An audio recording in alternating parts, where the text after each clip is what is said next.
Do you ever find yourself forgetting words or freezing up when you try to speak in your target language? Well, writing by hand can help to rewire your brain and make new vocabulary stick so you can actually remember it when you need it. I was skeptical, but after 6 months of journaling, my speaking and fluency have improved to the point that I now write at an advanced level. So I'm going to show you the surprising lessons I learned and the practical ways to get started, no matter your level. And to make the process easy for you, there's a free guide you can get in the link in the description. It's got some extra information and some prompts so you know exactly what to do to get started. Now, picture this. You sit down to write on day one. Maybe use one of the prompts from the free guide, like, my plan for the year is, or one of my happiest memories is, or you could decide to write about something completely different. It doesn't matter. But then a fear creeps in.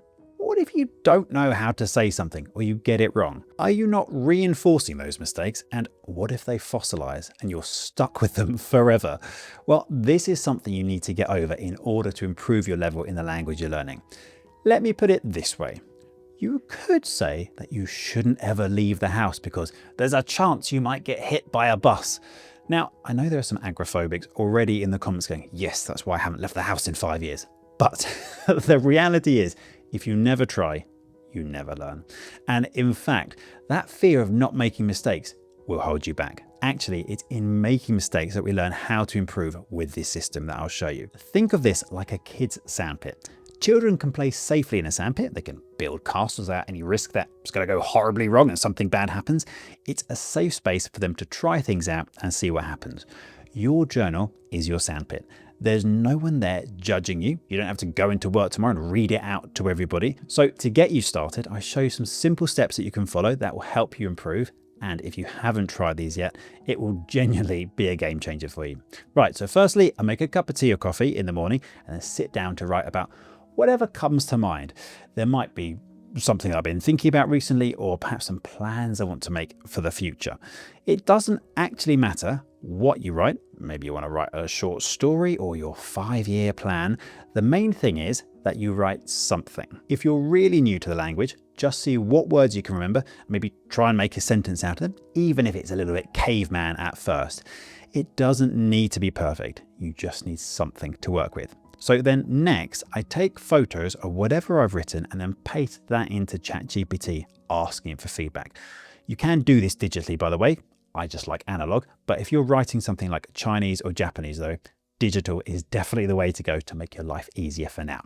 So I give it a prompt along the lines of transcribe what I've written here, provide feedback on my mistakes, and tell me what level I am today. Now, I know not everybody is a big fan of AI, so another option is to use a tutor, which I've done multiple times. You often get some feedback that's a little bit more insightful in the language or the culture than simply just corrections. If you do use a tutor though, you might want to just make sure that your entry isn't about your deepest, darkest secrets. I don't know what you lot get up to in your spare time. If money is an issue though, you can do this as a language exchange instead. So find someone online willing to correct your entry and then you can correct theirs too, and then both of you benefit. What I like about the AI though is that it's immediate and it's easy to do a lot more of because it's right there. So I then take the feedback from either the AI or the tutor and then write that back into my journal so I can see where I need to improve for next time. If you have a lot of corrections and it feels a little bit overwhelming, don't worry. Just add a few to your journal for now. Don't feel like you literally have to add every single one of them if it feels like a lot when you first start. So write, get feedback, add it to your journal. Honestly, just follow that process. It is simple, but insanely powerful. I found it makes a huge difference. And now ChatGPT says my writing's at C1 level. I don't believe everything ChatGPT says, but it is a good start. So here's the thing. If you don't try things and make mistakes, you'll never learn from them. And like everything in language learning, if you stay in your comfort zone, you won't improve. So like children making mistakes and learning from them, we need to do the same thing. You won't ruin your language learning forever and get stuck with those errors. In fact, with this approach, I think you'll improve much faster because the feedback is directly targeted on the areas that you need to focus on. So let's say you get over that fear of mistakes and try the steps that I've just shown you. You've got some feedback. What do you do next?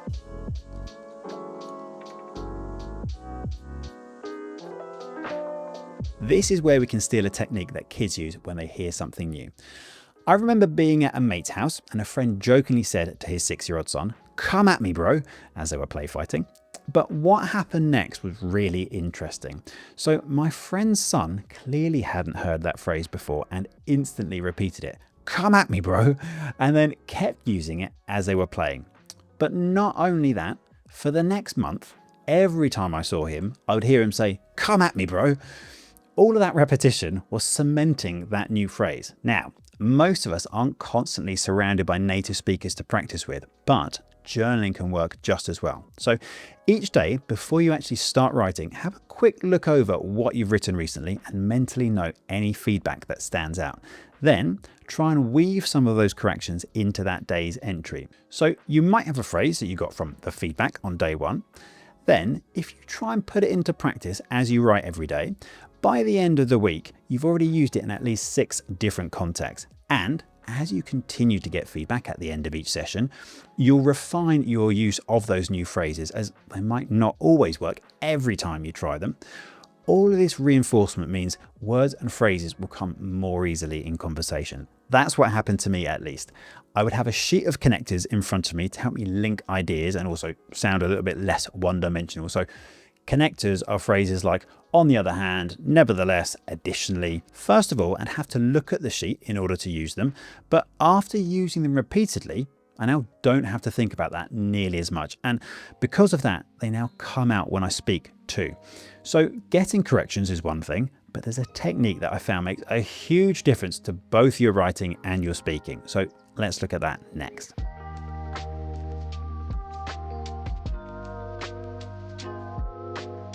Okay, so this next step is essential if you want to take this from a useful exercise to one that will be revolutionary for you.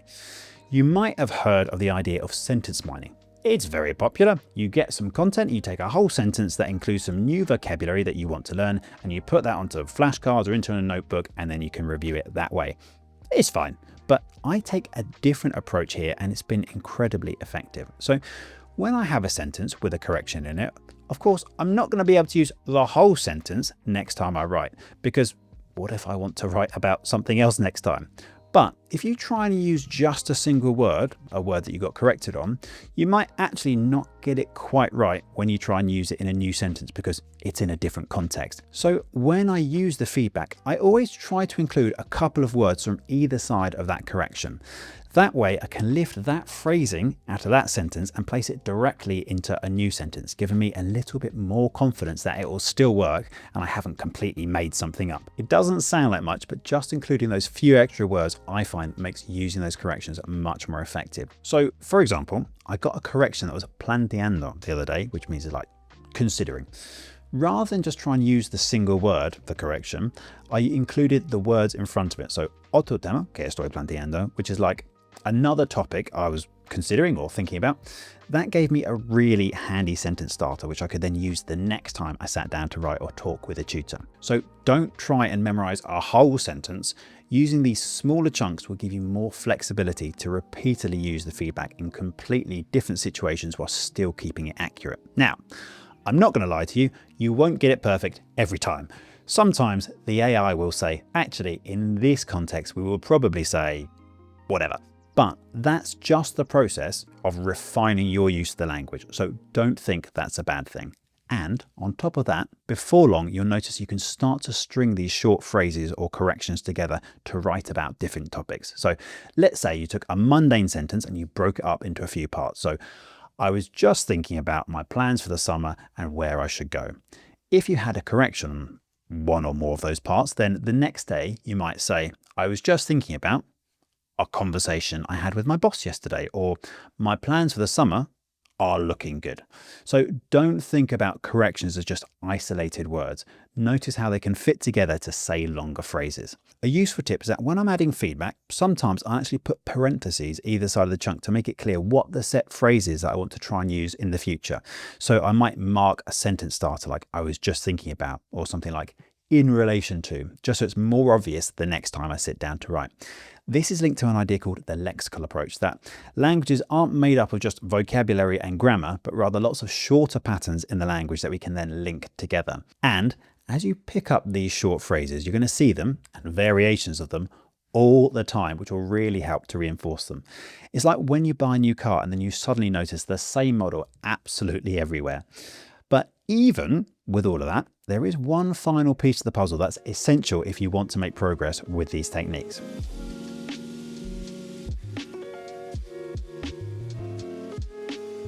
Look, I'm going to keep saying it. Lots of people will focus on methods, apps, or platforms to learn a language. That is all absolutely fine. But the missing part of language learning for a lot of people is psychology. If you haven't got the right outlook, things will feel much more difficult and you won't see the progress you deserve. I know, because I used to be that guy. I didn't take enough responsibility for my own learning, and it felt like I was just treading water for such a long time.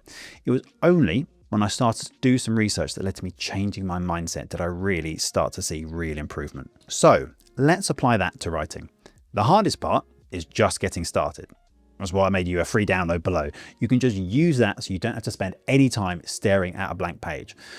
But once that happens, we need to keep the ball rolling. So I want you to think of this as a low pressure environment. There is no one looking over your shoulder judging you. You're experimenting with the language and discovering how it works. There are no mistakes, only lessons. Over time, this technique will build your self-belief because not only will you find that you can start to use words without having to look them up all the time, but also this process will help you start to become more accurate. And as you get fewer corrections, you have more confidence in your use of the language. This way, you're building your confidence without needing to dive directly into a conversation and feeling completely lost. If you think about it this way, a conversation is a lot of skills at the same time, like being able to understand the words being said at you, your pronunciation, social skills, and a whole host more. But each time you sit down to write, you don't have to worry about any of that. You're just putting these puzzle pieces together and reinforcing what you already know. That will reduce your anxiety and help you to speak when you're ready.